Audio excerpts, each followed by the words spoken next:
Boaz என்ன செய்கிறார் என்று ரூத்துக்கு தெரியுமா? ஹலோ, நமக்கு தெரியும். ஏன்?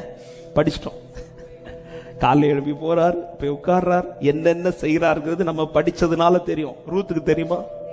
எழுப்பி போனது தெரியுமா? உட்கார்ந்தது தெரியுமா? பேசுறது தெரியுமா? காரியம் சக்சஸ் ஆனது தெரியுமா? இதே போலதான் காத்திருக்கிறவர்களுக்கு அவர் உண்டு பண்ணுகிறது நமக்கு தெரியாது. ஆனா நேரம் வரும்போது கர்த்தர் வெளிப்படுத்துவார்னு நம்புறவங்க, தேங்க்யூ அப்பா. அதாவது எதுவரை அவளுக்கு தெரிய வைக்கல தெரியுமா? அந்த காரியம் சக்சஸ் ஆகிறது வர, சக்சஸ் ஆகிறது வர சிலதை எனக்கு காட்ட மாட்டார். எனக்கு காட்ட போறது சக்சஸ் தான் இருக்க போகுது நம்புறவங்க மாத்திரம்.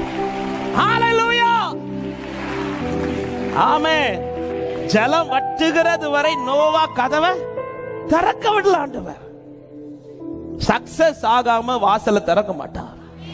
உன்னை எழுப்பும் போது